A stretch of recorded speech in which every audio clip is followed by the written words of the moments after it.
no sé tú si te has percatado que hay tantas, tanto marketing digital que te habla acerca de una guía de 10 días para ser el más feliz del mundo, ¿verdad?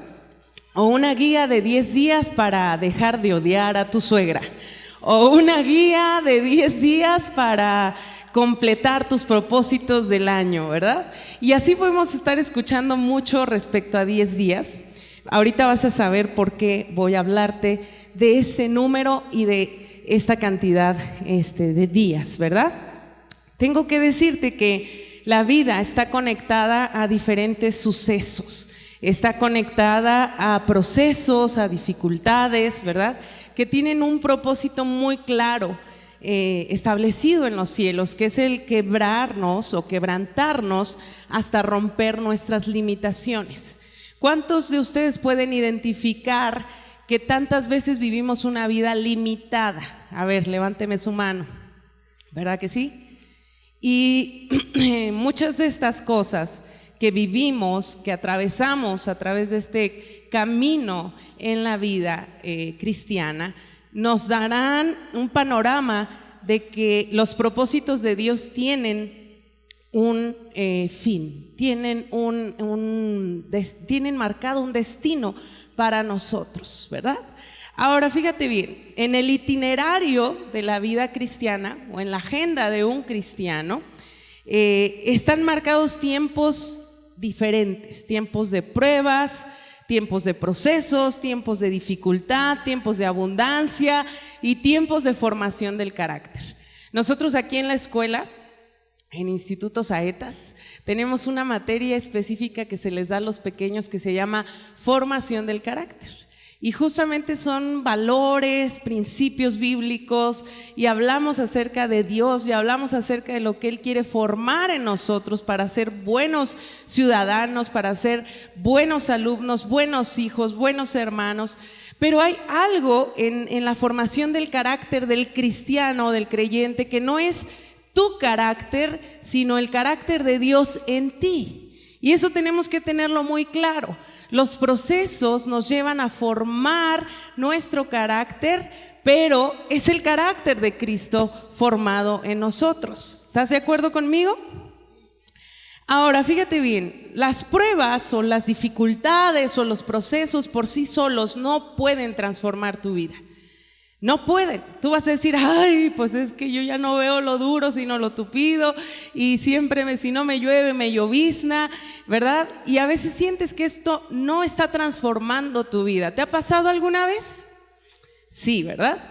Déjame decirte que para que esas pruebas o estas dificultades o estas situaciones donde Dios nos mete a procesos, a desiertos en la vida, tienen que estar con la intervención del Espíritu Santo, porque solamente el Espíritu Santo tiene el poder para hacernos transformados en medio de estas circunstancias.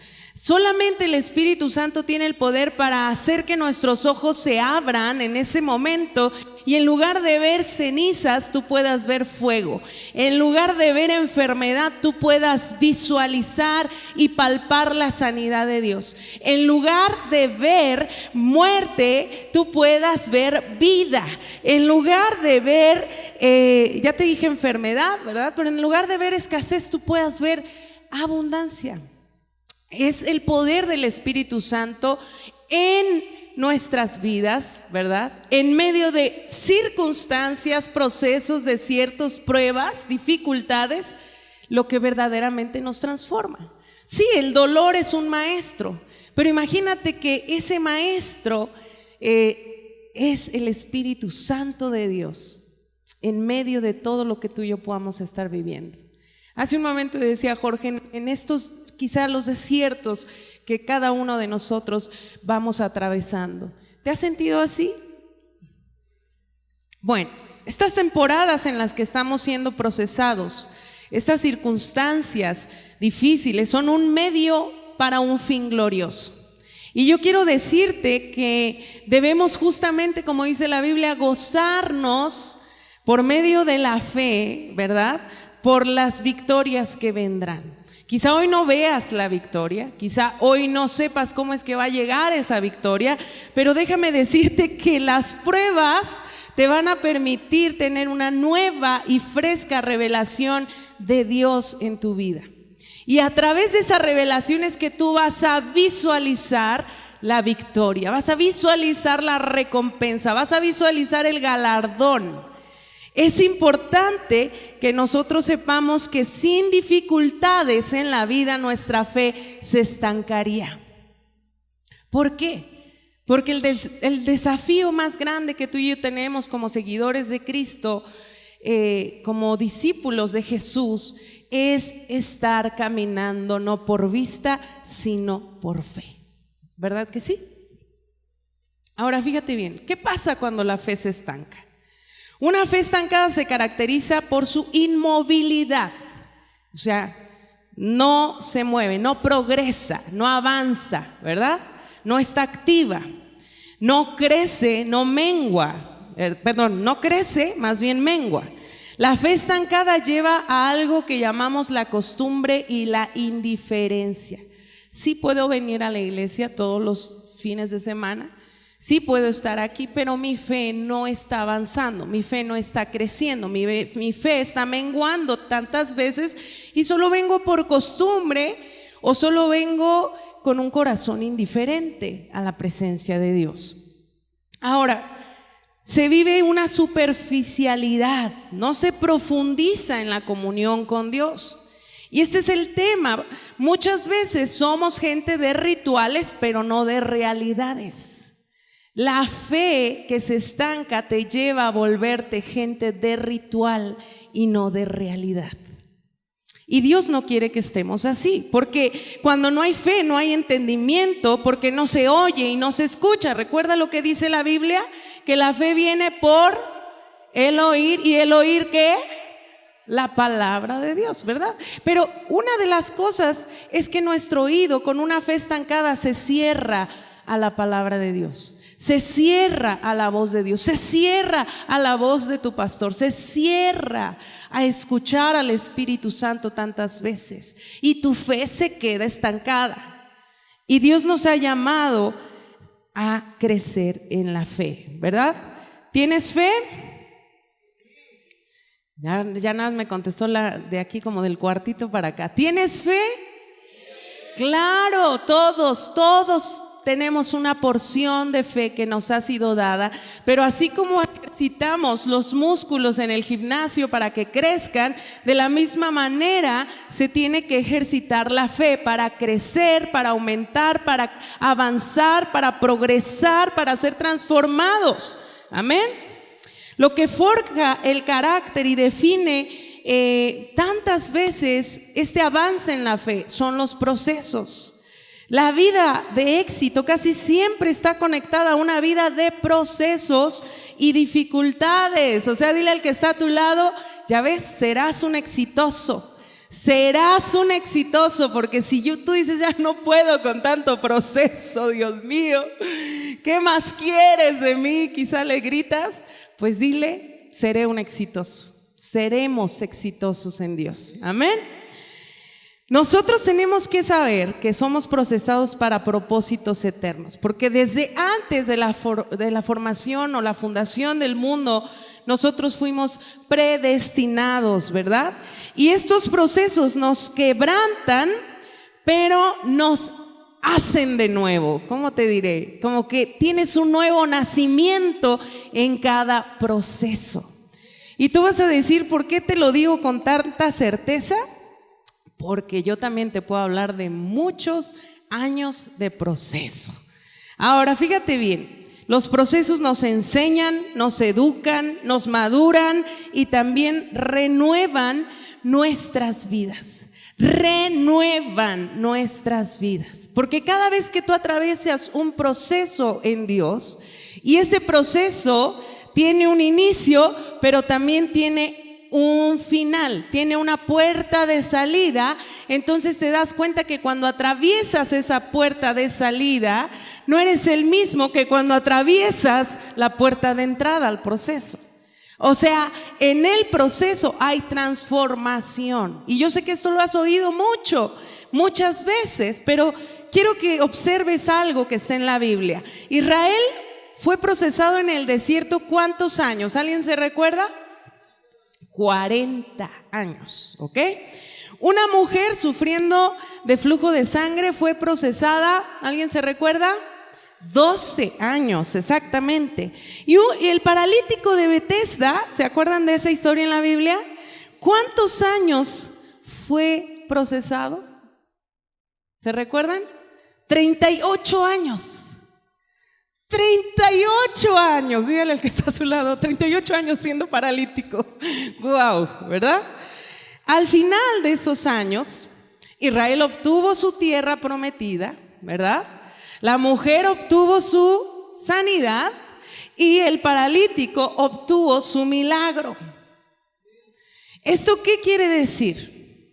Que al final del proceso siempre habrá una recompensa. Eso anótalo como un principio para recordarlo cada que estés atravesando un proceso. Porque en el proceso hay algo que se nos demanda como creyentes, como cristianos, como seguidores de Cristo, y lo que se demanda de nosotros, lo que se espera de nosotros es la espera. ¿A cuántos les gusta esperar? Si eres honesto, no nos gusta esperar. No te gusta esperar, y más cuando tienes hambre. No te gusta esperar, y más cuando tienes sueño. No te gusta esperar, y más cuando estás incómodo. ¿Verdad que no? Pero te tengo que decir que los procesos en Dios no son cómodos. Que los procesos en Dios quizá vas a verte atravesando dificultades. Muchas veces hambre, muchas veces enfermedad, muchas veces angustia, muchas veces escasez, muchas veces solo verás la arena del desierto y comeremos polvo, ¿verdad? Y eso no es cómodo para nadie. Pero hay un propósito, dile al que está a tu lado, hay un propósito, hay un fin detrás de todo esto, y es un fin glorioso. No es un fin común, es un fin glorioso. Amén. Si no esperamos lo suficiente, yo tengo esto que anoté aquí, te lo quiero decir, porque yo creo que a mí estos años, estos últimos 10 años, me ha caído el 20 de esto. Sí, años, dile al que está a tu lado, años. Si no esperamos lo suficiente, no valoraremos lo suficiente cuando Dios nos dé la victoria. Fíjate bien.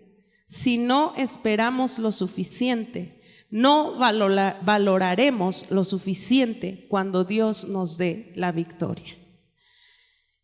Justamente tenemos que saber que en la vida cristiana el proceso es una ley. Una ley. Y es una ley eterna, porque nos conecta con una transformación que nos encamina hacia lo eterno. El proceso es este medio de formación, es esto que se requiere para llegar al destino que Dios ya escribió de nosotros y para nosotros. No hay prueba que no tenga una puerta de salida, ¿verdad? Tiene un final, y esto quiere decir que es temporal y que no es para siempre. Ok, todo esto que ya venimos platicando nos hace recordar que la prueba va a terminar. Dile al que está a tu lado, la prueba va a terminar. El proceso va a llegar a su fin. ¿Sale? No es para siempre. Y no vas a morir en medio de la prueba, y no vas a morir en medio del proceso. Ya no se oyó tantos amén. Tu prueba va a terminar, pero hay una palabra que engloba la espera y que tiene que ver con soportar la espera. Y es la clave principal que nos marca la Biblia para atravesar los procesos. Soporta. Soporta. Fíjate bien, No sé si te ha pasado, yo recuerdo mucho mis épocas rebelduquis, ¿verdad? Y no creas, tú ves, tengo hijos bien chulos, bien guapos, ¿verdad? Pero estos muchachos se encargan de recordarme esos momentos, ¿verdad? En el que yo era testarudona, y eso que no han llegado a la adolescencia, ya no me quiero imaginar cómo los he de ver, pero me acuerdo mucho que cuando yo escuchaba un no de parte de mis papás, que era tajante, o sea, no era así como que podías negociar. Me acuerdo que la frase de mi mamá siempre era: no es no, y ya dije. Y yo, ¡ay, Cristo! Y entonces se me revolvía acá adentro esta naturaleza que quiere hacer lo que uno quiere. Y lo peor de ese diálogo entre nosotros era que ellos llegaban a ese punto donde decían: lo que hoy no entiendes, mañana lo vas a entender. Y yo así, no puede ser, o sea, no te basta con decirme no es no, encima me dices que hoy no entiendo y que mañana entenderé tus reglas, mañana entenderé tus porqués o los porqués de Dios. ¿Por qué nos dice no Dios a ciertas cosas? Y entonces la verdad era odioso, porque para una persona tan llena de interrogantes como yo, tan llena de cuestionamientos, ¿por qué? Y dime, ¿y por qué? Y a ver, cuéntame por qué, explícame por qué, dime por qué dices que no. No, pues, o sea, es desesperada. ¿Cuándo crees que yo voy a abrazar un no con una buena cara? No, soy una persona que creo que soy muy testaruda, o fui muy testaruda también en épocas pasadas, porque decía, no, tengo que conseguir ese sí. Y pues mis papás también acá duros, no, pues no. Y era la guerra, ¿verdad? Pero entendí que hoy en día esta palabra, ¿verdad? Que hoy no entiendes cosas que mañana vas a entender o comprender, puedo aplicarla a mi vida y traer un poco de paz y tranquilidad, porque en la vida adulta sé que todos queremos entenderlo todo. Queremos explicaciones acerca de por qué me está pasando esto, Dios, por qué estás permitiendo esto en mi vida, por qué no me dices que sí a esto, por qué no haces las cosas tan rápido, por qué no entiendes que lo necesito inmediato. Y Dios en su Espíritu Santo también a través de su voz nos dice: hoy no lo entiendes, pero mañana lo vas a entender, mañana lo vas a comprender, ¿verdad? Y quiero llevarte a algo que justamente habla de esto en Hebreos 11, 24, 26.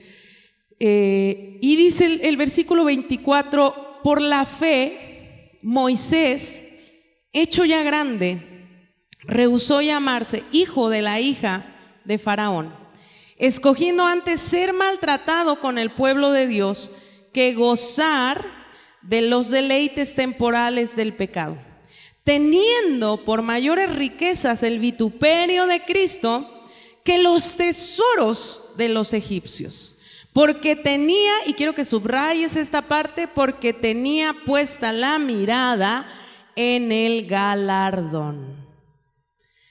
Esto que nos hace difícil comprender el proceso se vuelve más difícil porque yo no estoy poniendo mi mirada en el galardón, porque yo no estoy siendo entendido de que en los tiempos de Dios no se pueden ajustar a mis tiempos, porque la voluntad de Dios yo no la puedo ajustar a mi voluntad o a mis necesidades. Dios es un Dios soberano y Él hace lo que quiere. Dile al que está a tu lado: Dios es Dios soberano y Él hace lo que quiere.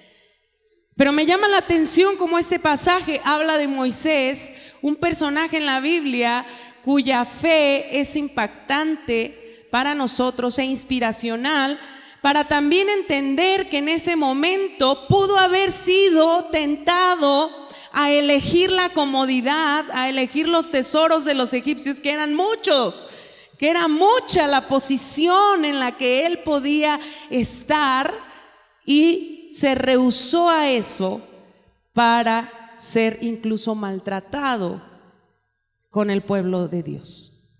¿Sabes por qué? Porque tenía puestos sus ojos en un galardón. Hay tantas cosas que suceden en las iglesias con respecto a deserción de las mismas iglesias o del caminar cristiano, porque no tenemos puestas la mirada en Jesús y porque no tenemos puesta la mirada en el galardón que nos espera después de esta vida natural. Hoy podemos entender que mañana el futuro nos espera aguardando un premio. Por eso decía el apóstol, corriendo, ¿verdad? Avanzando en la carrera de la vida, porque esto es una carrera. No es una carrera de velocidad, es una carrera de resistencia. No es quién llega primero, sino cómo llegas. ¿Me explico? Y dice ahí, teniendo por mayores riquezas. Es decir, nosotros tenemos que entender que la riqueza, la plenitud de nuestra vida no se encuentra en lo que hoy podemos poseer aquí en la tierra, sino se encuentra con Cristo y en la eternidad. ¿Estás de acuerdo conmigo? Bien, vamos a 1 de Pedro 4, 11 al 13. Y la versión que te voy a leer es Dios habla hoy. Dice el versículo 11, cuando alguien hable, sean sus palabras como palabras de Dios. Cuando alguien preste algún servicio, préstelo con las fuerzas que Dios le da. Todo lo que hagan, háganlo para que Dios sea alabado por medio de Jesucristo, a quien pertenece el poder, la gloria para siempre, ¿verdad? Y esto tiene mucha relación. A veces lo que hacemos en medio del proceso está condicionado a cuánto recibimos de Dios. Y muchas veces en el proceso no recibimos lo que queremos. Sí podemos recibir de Dios siempre con el corazón abierto. Pero cuando tu corazón se cierra en el proceso, muchas veces lo que haces, lo que dices, ya no está conectado a Dios. Está conectado a tu frustración, está conectado a tu necesidad latente, importante. Sí, claro que está importante, claro que sí es algo que no puedes acallar, ¿verdad? Pero tenemos que conectarnos a la fuente que es Cristo y saber que en Él está la plenitud. Amén. Ahora, fíjate bien. Las pruebas no pueden ser interpretadas, o los desiertos o los procesos no pueden ser interpretadas como experimentos de Dios. Yo no puedo pensar que Dios está experimentando algo en mi vida, porque Dios no es un Dios improvisado. Dile al que está a tu lado, el Dios al que yo sirvo, el Dios al que yo alabo, el Dios al que yo canto, el Dios al que predico, ese Dios tiene un plan desde antes de la fundación del mundo, y su plan está escrito en su palabra, y su palabra nos habla de planes de bien y no de mal para nosotros. Tengo que tener en claro esto. No es que estoy a ver qué pasa con este muchacho, déjame experimentarlo ahí en el desierto. No, todo tiene un fin glorioso. ¿Sí lo crees? Dios no experimenta con nosotros, porque el fuego de la prueba producirá más fuego en nuestro corazón. Si no abrazo ese proceso de la prueba, es posible que produzca cenizas. Pero está destinado para producir y encender más fuego dentro de mí, ¿verdad? No soportamos tantas veces la prueba porque no vemos el final de la historia, el galardón, y porque cuando miramos la recompensa tenemos mayor resistencia. Mayor resistencia. Tienes que saber que en este tiempo de procesos Dios te llama a activar tu fe. ¿Y la fe qué es, amado hermano? A ver, dígame, ¿qué es la fe? Certeza de lo que se espera, convicción de lo que no se ve. ¿Por qué, si está tan tan planito el piso, queremos dar tanto salto. Dile al que está a tu lado, en la prueba, en el proceso, se trata de esperar, ¿verdad? Se trata de creer, aunque tus ojos no lo vean. ¿Dónde está el galardón, Maru? ¿Quién ya fue a la eternidad y vio el galardón? ¿Tú y yo fuimos ya?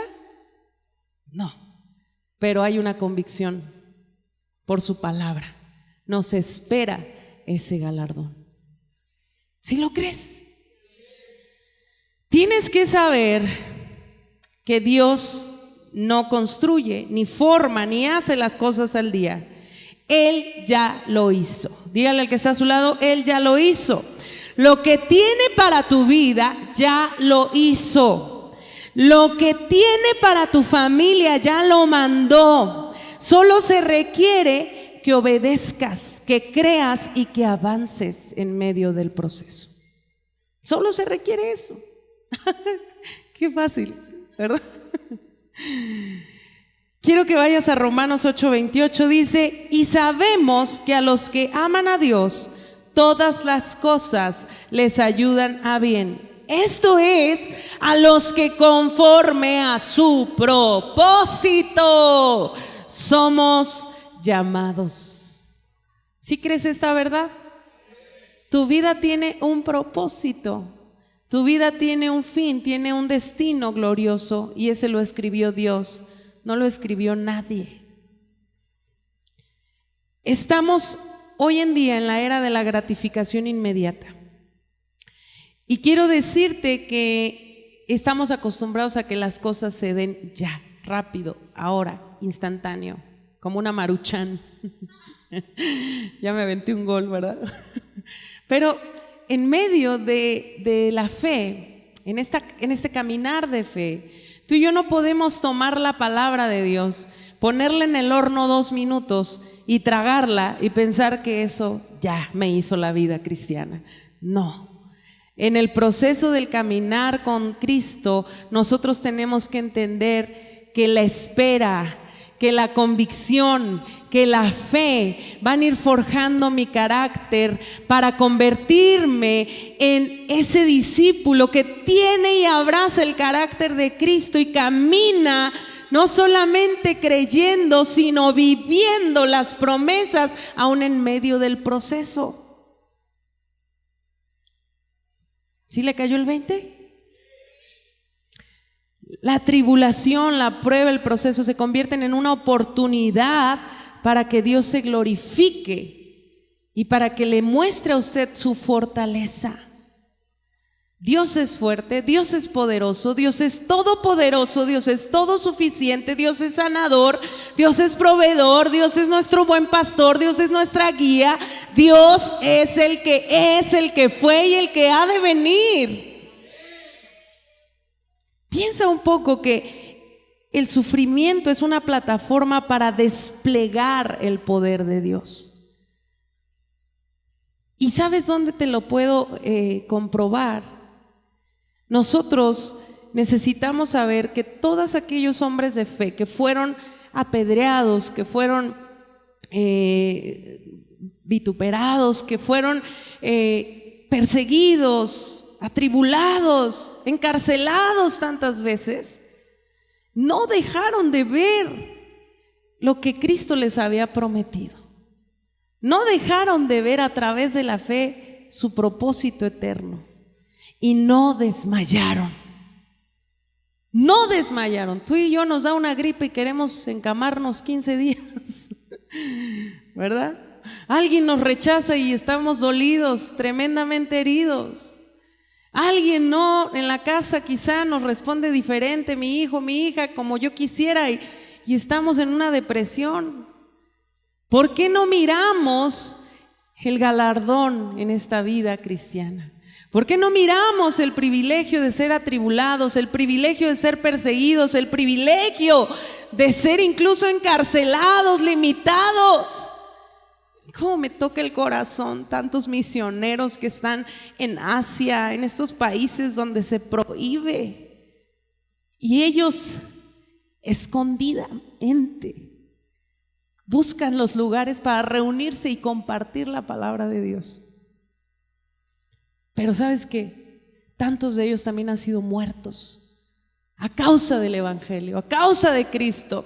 Tú y yo no tenemos esa persecución en este país y tenemos esa Biblia empolvada en el cuarto porque no valoramos la presencia, el privilegio de poder reunirnos, el privilegio de poder leer su palabra todas las mañanas. Lo minimizamos, lo ritualizamos solo cuando venimos los domingos. Y leer, vivir la palabra de Dios, compartir la palabra de Dios, servir a Dios, estar en la iglesia, compartir con otros de ese amor es un privilegio. Es un privilegio. Ahora, hablándote de Santiago, ¿verdad? 1, 2 al 4, dice: hermanos míos, tened por sumo gozo cuando os halléis en diversas pruebas, sabiendo que la prueba de vuestra fe produce paciencia. Mas tenga la paciencia su obra completa, para que seáis perfectos y cabales, sin que os falte cosa alguna, ¿verdad? Y ahora fíjate bien, estos versículos en Santiago quizá ya los habías escuchado anteriormente, pero quiero llevarte a que reflexiones en por qué nos habla de una palabra que es sumo gozo. ¿Alguien sabe a qué se refiere esta frase? Sumo gozo. Dice gozo completo, gozo total, gozo absoluto, gozo sin condición. Alguien puede decir: yo no puedo tener gozo siempre, Maru. Yo no puedo estar gozoso siempre. Qué ridículo sería eso. Pues Dios nos llama a tener sumo gozo. No un gozo a medias, no un gozo a la mitad, o dependiendo si te va bien tienes gozo, o dependiendo si tienes lo que quieres tienes gozo. No, sumo gozo en todas las circunstancias, y sobre todo dice en las diversas pruebas. ¿Y quién es el gozo para nosotros? ¿De dónde proviene el gozo para nosotros? De Cristo, ¿verdad? De Dios. Ahora sí, te voy a hablar de 3 cosas que tienen que ver con estos 10 días con los que comencé. Y vas a decir: era la introducción, sí.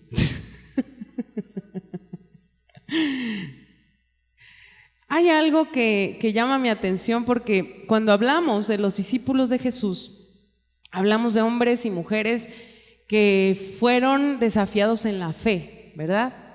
Imagínate que están caminando, Jesús los encuentra, ¿verdad?, en medio de las actividades que hacían, y Él les llama y les dice: vengan, síganme, yo les convertiré en pescadores de hombres, ¿verdad? Eso sonó muy bonito, pero estando en el ajo, pues yo creo que era como: ¿qué? ¿De qué se trata esto? Y estando analizando un poco lo que sucede con ellos, este caminar, ese transitar con Jesús nos inspira a que mientras veían a Jesús, la palpable presencia de Jesús, ellos tenían confianza, tenían esa seguridad, empezaron a ser empoderados, ¿verdad? Tenían esta comunión que alimentaba su fe, que hacía que crecieran en conocimiento de Dios. Pero ¿qué sucede cuando viene la crucifixión de Jesús? Cuando Jesús avanza hacia esa tumba, ¿verdad? Y dura en esa tumba 3 días, pero al tercer día resucita, y la Biblia menciona justamente que después de la resurrección de Jesús vino un avivamiento, ¿verdad? ¿Alguien se acuerda? Llamado el Pentecostés. Este tiempo de Pentecostés, según los historiadores y los que calculan los días y todo esto, tuvo un tiempo de 50 días. Fíjate bien. Entonces, al tercer día, espero no confundirte, pero al tercer día que Jesús resucita, tuvo un periodo de 40 días donde Él se estuvo apareciendo a diferentes personas. ¿Sí recuerdas esto? Bueno, Él estuvo manifestando su presencia, apareciéndose después de su resurrección, y la gente lo veía y se emocionaba y todo esto. Pero en la Biblia llega el Pentecostés hasta al día 50 después de su resurrección. ¿Qué pasó en estos 10 días? De 40, donde Él se estuvo apareciendo, al 50, al día 50, donde vino el Espíritu Santo, cayó sobre ellos y hubo todo un avivamiento ahí. ¿Qué pasó? Fueron 10 días de prueba. Fueron 10 días sin el Espíritu Santo, sin el Paracleto, sin el Consolador. Fueron 10 días de incertidumbre en medio de ellos, de que ¿qué va a pasar, Jesús? Y no aparecía Jesús. Pero es que lo acabamos de ver la semana pasada. Pero ¿qué está pasando? ¡Jesús! Imagínate. Quiero que te pongas a pensar qué sentiría tu corazón si lo ves resucitado, aparece, te da palabras de aliento, de fuerza, de ánimo. 40 días empiezan a escucharse, es que ya también yo lo vi, es que ya también ya se apareció, ya también ya me habló. Y 10 días se quedan sin nada. Vamos a ver 3 pruebas que tienen que ver con estos 10 días. ¿Por qué? Porque Dios no juega al escondite o a las escondidas con nosotros, sino que toma el tiempo para que tú y yo, en medio de estos días, dile conmigo 10, específicamente vamos a hablar de 10 días, nos revele sus promesas, sus caminos, su carácter, y se forje en nosotros fe. Una fe creciente, una fe activa. Ahora, fíjate bien, cuando yo me pongo a pensar en estos 10 días, me pongo a pensar en el significado que tiene el número 10, y tiene que ver con totalidad, con algo completo, con algo que llegó a su final, con algo que se completó, ¿sale?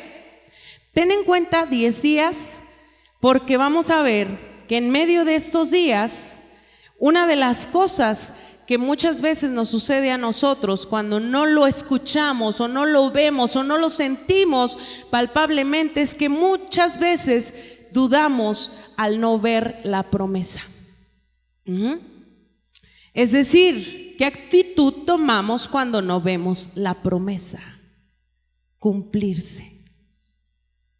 ¿Qué actitud? Empezamos a cansarnos de creer, empezamos a agobiarnos porque decimos: no veo nada. ¿Dónde estás, Dios? ¿Por qué me has abandonado?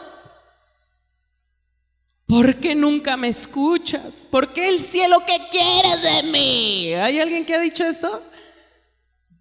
Sea honesto, sea honesta, ¿verdad que sí? Cuando no vemos la promesa, muchas veces nuestra fe está siendo probada. Esto es la prueba de fe, ¿sale? Les dije 3 pruebas. La primera es la prueba de nuestra fe. La recompensa para esos hombres, esos 10 días de ausencia, acuérdate, ausencia o silencio, ¿verdad? Porque Dios no nos deja, sí puede guardar silencio, pero Él nunca nos deja, ¿sale? Esos días de silencio, esos días donde estaban expectantes, donde estaban con incertidumbre, donde dejaron de verle y escuchar su voz, tuvieron de recompensa al Espíritu Santo, el Pentecostés. Pero yo me preguntaba, lo recibieron, y dice la Biblia que estaban unánimes juntos. Es decir, no perdieron la unidad. Pudo venir el temor al no ver la promesa, pudo venir la incertidumbre y el miedo, y ahora ¿qué sigue, Jesús? Pero estaban unánimes porque en su mente había una recompensa, ¿verdad? Y esta recompensa tiene que ver con avivamiento. Hace poco estaba atendiendo a una pareja que aprecio mucho. No están aquí, están a la distancia, Y he estado trabajando mucho. A veces este tipo de terapia o de consejería de pareja es muy desgastante, porque imagínate, pues si me cuesta trabajo que una sola persona me entienda, imagínate dos, ¿verdad? Que me comprenda los conceptos, que me acate el consejo, que de repente se suena complicado. Y ellos están en un país fuera de aquí, del extranjero, están en el extranjero, y ellos estaban en una crisis muy fuerte. Y me recuerdo haber estado en una sesión donde estaba el ambiente tan tenso, ¿verdad? Tan fuerte el conflicto, y no me dejaban hablar. Y entonces dije, no, pues esto tiene que parar. O sea, yo no vengo aquí a perder hora y media o dos escuchando pelear. Y me puse a orar. Les dije, vamos a guardar silencio, vamos a orar. Quiero que escuchen mi oración. Y en la oración comencé a pedirle al Espíritu Santo, ven a esta pareja, ven a este lugar, a través de la pantalla, a través de esta conexión, y aquieta este espíritu, aquieta sus corazones, su enojo, su ira. Y sucedió, ¿verdad? No te voy a dar más detalles, pero yo les decía a ellos, esa vez necesitan dejar de ver su circunstancia, sus fallas, sus errores, lo que están viviendo, lo que el otro no me dio, lo que el otro no hace por mí, lo que el otro…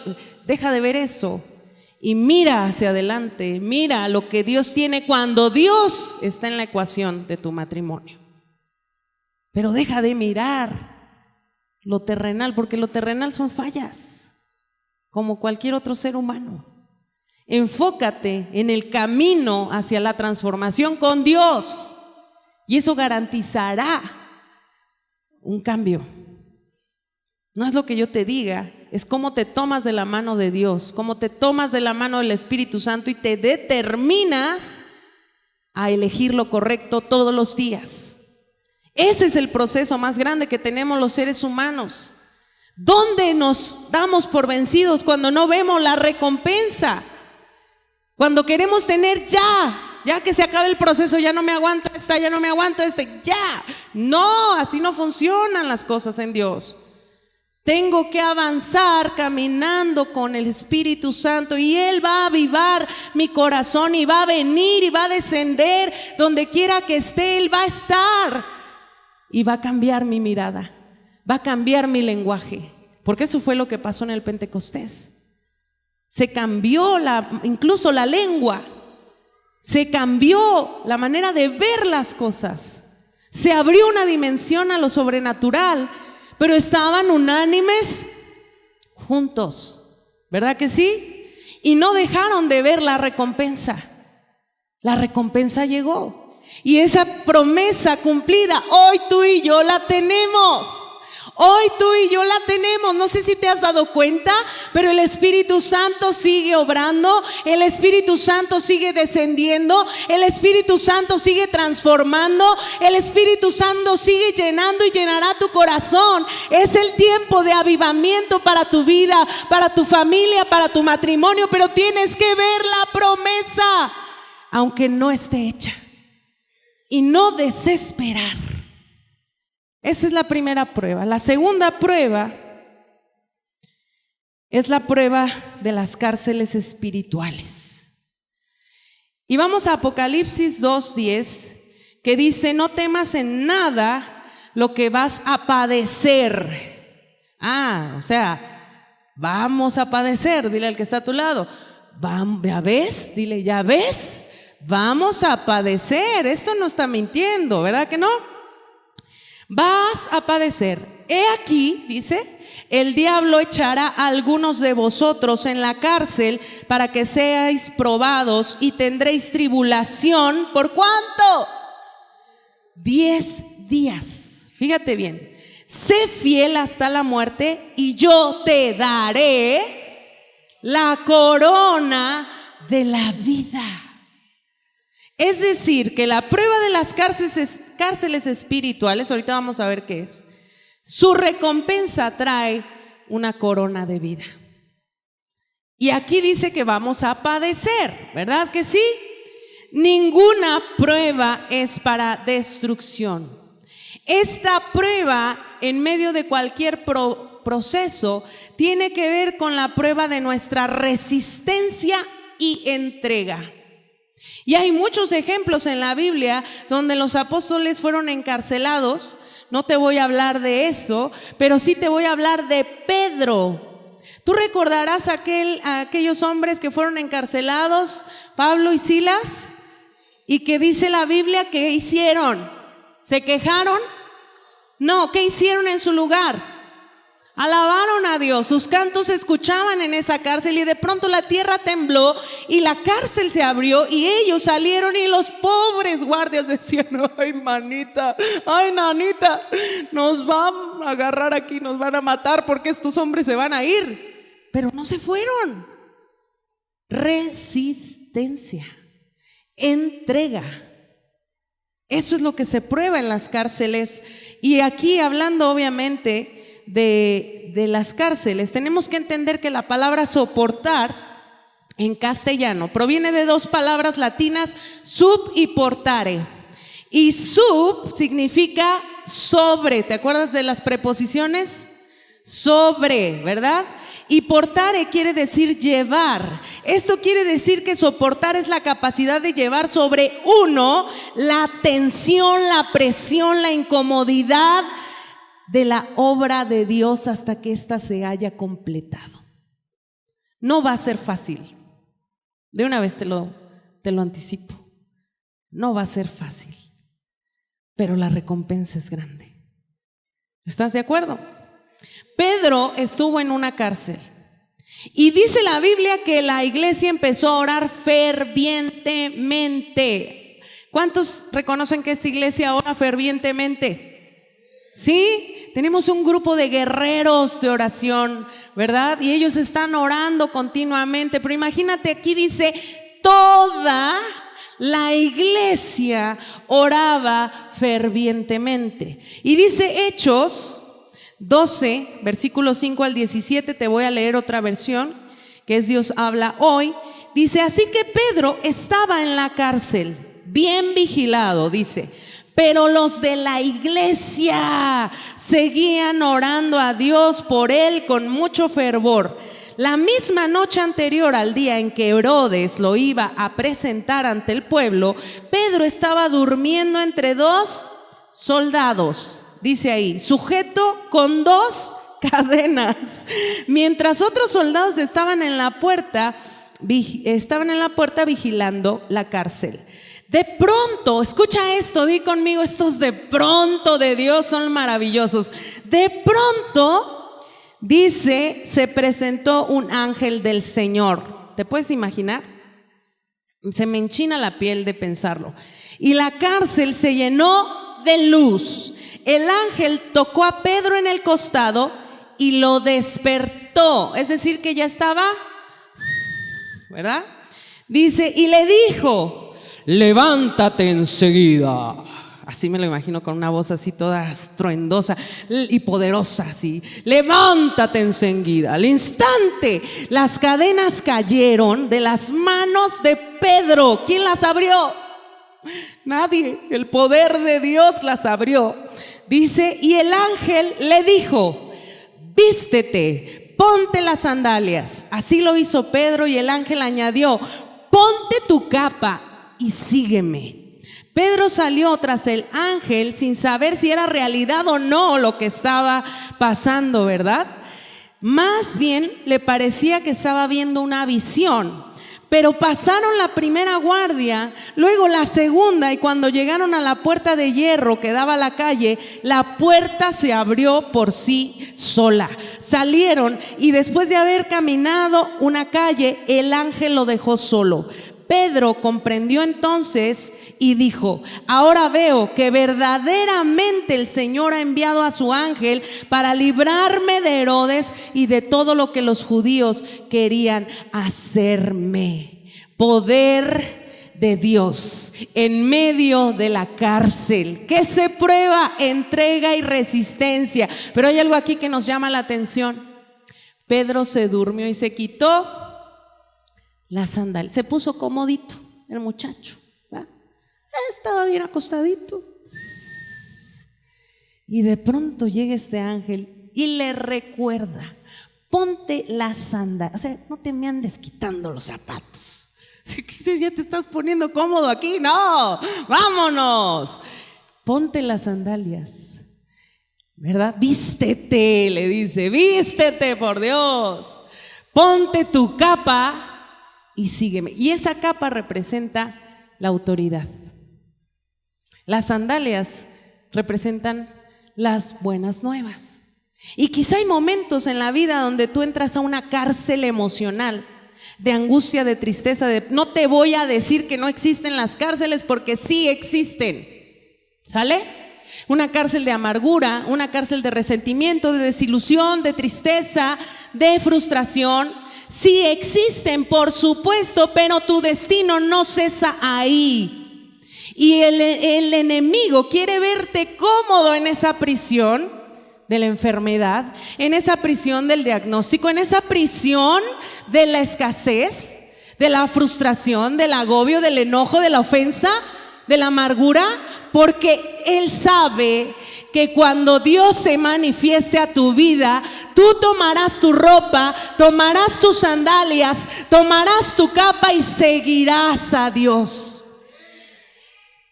Pero hay quien no quiere salir de la cárcel, aunque el mismo ángel se presente. Y eso, dígale conmigo al que está a su lado, eso sí es querer ser esclavo por voluntad. Por voluntad. Es decir, conozco que el poder de Dios transforma, cambia vidas, sana corazones, sana cuerpos, restaura familia, restaura matrimonio, restaura hijos, restaura fe. Y me quedo dormidito en la cárcel. No, era un momento decisivo, y fue un momento decisivo para Pedro, ¿verdad? Fue un momento decisivo. Soporta la prueba, aguanta. En una prueba siempre hay una puerta de salida. Dile al que está a tu lado: en una prueba siempre hay un final. En una prueba siempre hay un principio, pero habrá una salida. Y en este caso, estos 10 días nos vuelven a hablar de totalidad. Totalidad. ¿Sabes qué pasó con Pedro? Su sombra, después de estos días, su misma sombra, ¿qué? Sanaba. Imagínate la unción que portaba ese hombre. Pero no, la unción no se da nada más porque se te ore aquí cada domingo. La unción se da porque el corazón es triturado. El corazón es procesado. El corazón tiene que atravesar por la prensa del dolor, por la prensa de la crisis y el sufrimiento, donde ya no te queda nada más que tú mismo y tu corazón para decirle a Dios: ya no tengo nada, solo me quedas tú, solo me quedas tú. La misma sombra de Pedro sanando los enfermos. No era Pedro, era Dios en Pedro, era Cristo en Pedro, era el Espíritu Santo en Pedro, era la obra restauradora, transformadora de Dios en Pedro. Y a eso nos llama Dios. La tercera prueba y la última tiene que ver con la prueba del dominio propio y la dependencia a Dios.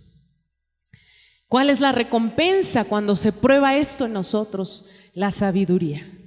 Y vamos a ir a Daniel, capítulo 1, versículo 12 al 17, y te voy a leer la Reina Valera.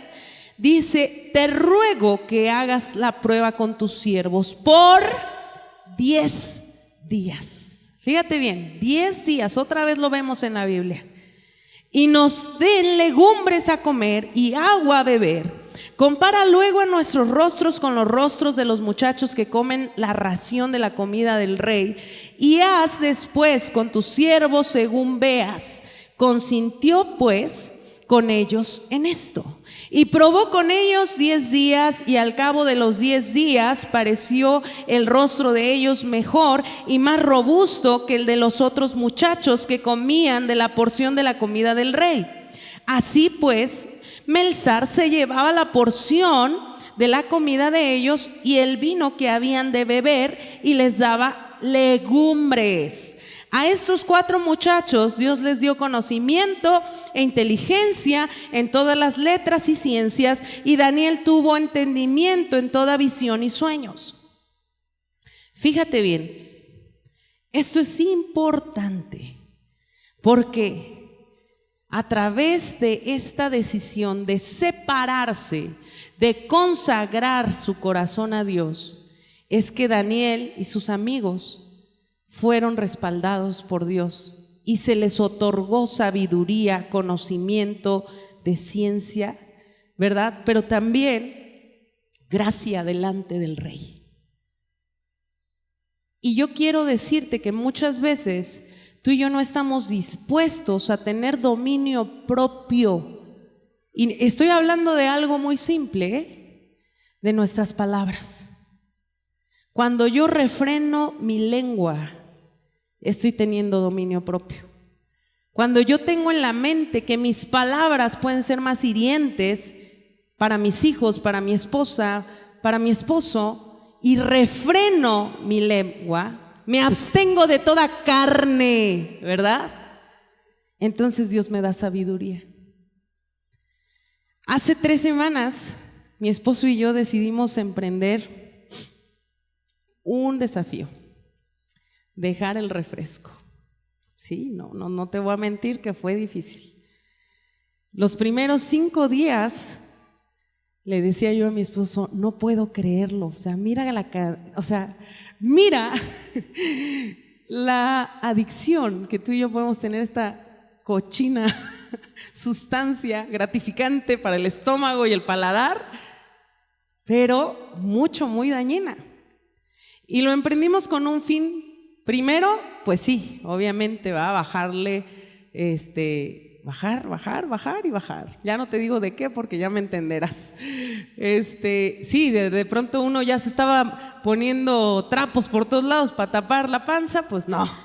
Entonces dijimos, algo tenemos que hacer, y esto es dominio propio con algo muy simple que sabemos nos daña el organismo y no. Entonces los primeros 4 días fue un dolor de cabeza terrible, o sea, yo sentía que me iba a morir, porque aparte me encantaba sin azúcar, ¿verdad? Este líquido. Y de sin azúcar creo que no tiene nada, ¿verdad? Nada, es más adictiva que nada. Entonces empezamos este proceso y algo que me percaté es que, pero estaba yo, no puede ser, yo necesito mi coca, yo necesito mi tal, ¿no? Tráiganmela ya. Y Dios me llevó a acordarme de esto. A ver, ¿no? Esta gente ayunó, tenían toda la manera de poder comer los deleites del rey y no lo hicieron. ¿Y sabes por qué te digo que tu mente, cuando dejas el azúcar? Bueno, aquí están las expertas que nos pueden orientar más en el tema, pero cuando dejas el azúcar algo sucede en tu cerebro, ¿verdad? Ya no estás tan fatigado, ya no estás como tan agobiado, creo que se hace más perspicaz, hasta te le ayuda la visión y etcétera. No voy a darte una clase de nutrición, pero algo sucede cuando nosotros limitamos nuestra carne, ¿vale? Nuestra necesidad, nuestro quiero. Cuando lo limitas, lo dominas y eso no te domina a ti, entonces hay una dimensión enorme en lo espiritual que se abre a tus ojos. Y esto, ¿por qué te lo digo? Porque si con dejar esta sustancia que te propicia dependencia, nosotros hemos observado mayor retención de información, ya no hay tanto, bueno, de vez en cuando, no te digo que la memoria me falla ya, ¿verdad? Dice una vecina, no te falla la memoria, tienes 3 hijos, mija, tienes 3 hijos. Le digo, sí. De vez en cuando nos percatamos que a veces estábamos más centrados en lo que necesita aparentemente mi cuerpo, demanda mi cuerpo, que en conectar con Dios.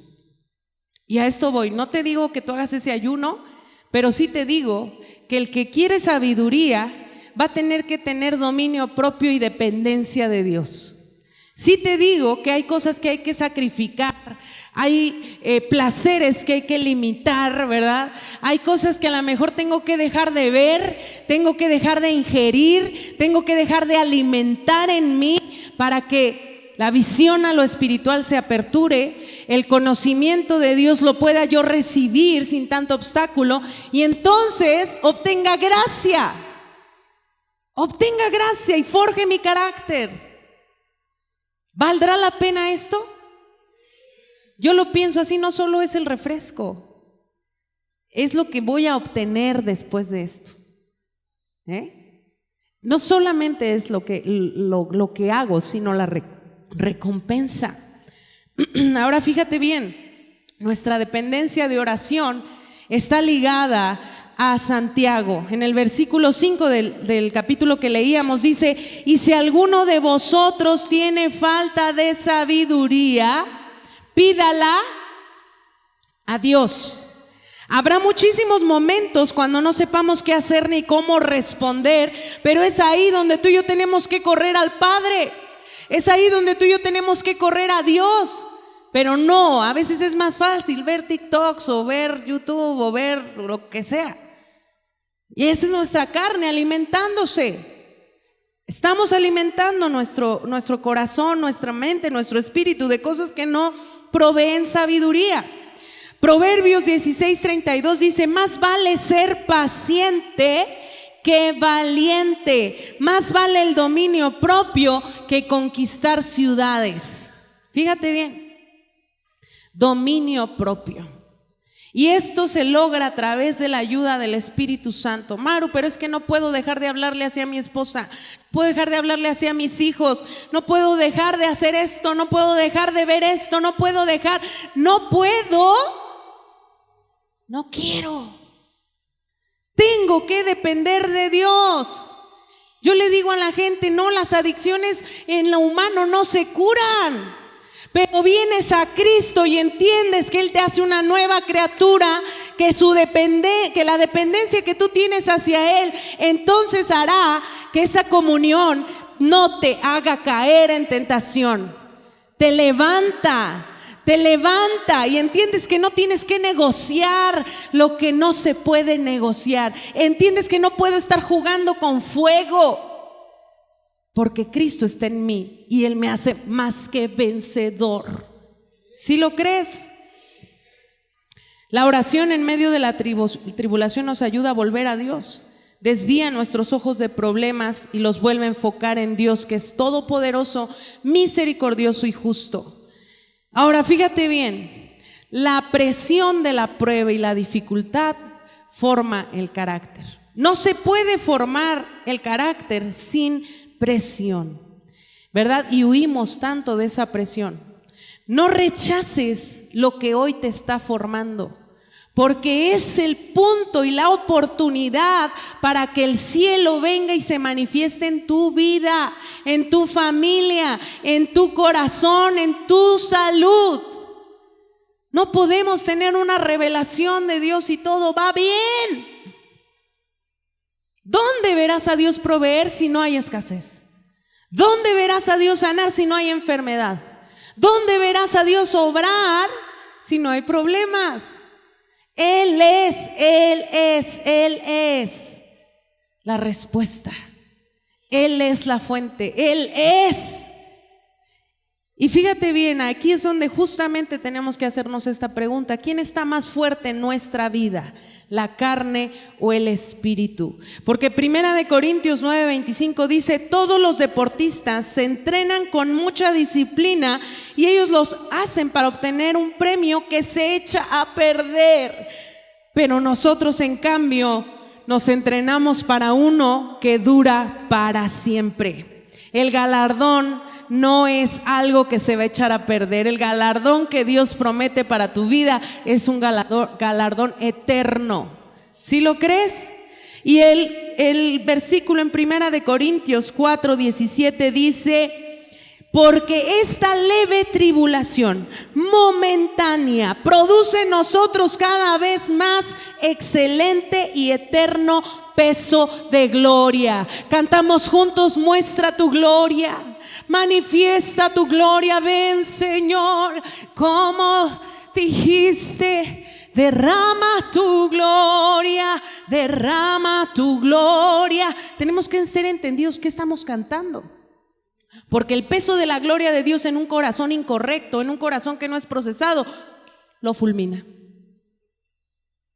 Muestra tu gloria. Sí, ¿para qué quieres ver la gloria de Dios? Para seguir viviendo como estás viviendo, para acomodarte en tus prisiones y no salir y no creer en Dios, para avanzar sin propósito alguno. ¿Para qué queremos la gloria de Dios en esta ciudad? ¿Para qué queremos la gloria de Dios en tu casa, en tu familia, en esta iglesia? ¿Para qué? El poder transformador de Dios actúa, sigue actuando, seguirá actuando. Pero tu corazón, escúchame bien, tu corazón determina cuánto de Dios quieres en ti. Tu corazón y mi corazón determina cuánto de su naturaleza quiero en mí. Y si sé que el galardón es grande, entonces valdrá la pena, y valdrán los sufrimientos, y valdrán las crisis, y valdrá la estrechez, y valdrá la enfermedad, y valdrá ese momento de angustia, y valdrá ese momento de ansiedad, pero mis ojos no se mueven de aquel que es invisible, y lo sigo hacia adelante como mirándolo hasta la meta, porque mi galardón no está aquí, está allá. Está en la eternidad. ¿Por qué no te pones de pie esta mañana? Hay algo que palpita tanto en mi corazón. Porque sí, yo he sido y fui una persona que se quejaba de estos procesos divinos, porque era testaruda, porque era muy egocéntrica, porque era muy caprichuda y porque quería que las cosas se hicieran a mi manera, ¿verdad? Pero Dios no actúa así. Dios no obra así. Él no puede ser el genio de la lámpara maravillosa para ti o para mí. No, es bueno, es bondadoso, es misericordioso, pero es un Dios glorioso. Y la gloria de Dios tiene un peso. Su manifestación gloriosa requiere consagración, requiere purificación, requiere que nuestros corazones estén listos, estén preparados. Que haya un altar en nosotros. Y durante mucho tiempo quizá, yo renegaba de las formas, de los procesos, de las pruebas. Pero tengo un tiempo para acá, desde que pasó lo de Rebeca, que sé que Dios ha procesado mi corazón a tal punto que ya no me quejo, ya no me ofendo con Dios, ya no me enojo, ya no me emberrincho, solo me rindo. Y hay tantos imposibles que veo al frente de mí, que vemos al frente de nosotros. Imposibles en todos los aspectos que te puedas imaginar. De salud, imposibles económicos, imposibles de provisión, imposibles. Pero hoy más que nunca mi mente y mi corazón recuerda que para Dios no hay nada imposible. Y que en medio de los procesos más fuertes, Él está formando su corazón en mí. Él está formando su naturaleza en mí. Y quizá antes yo no le amaba como ahora le amo. Quizá antes solamente ritualizaba mi relación con Él, pero ahora más que nunca sé que es real. Y escucho su voz y me abraza su palabra y me abrazan sus promesas, y cierro mis ojos y veo este lugar grande, amplio, extenso, lleno de luz, tan blanco, lleno de almas que alaban un solo nombre, que se rinden ante un solo nombre. Y veo a los niños y veo su gloria.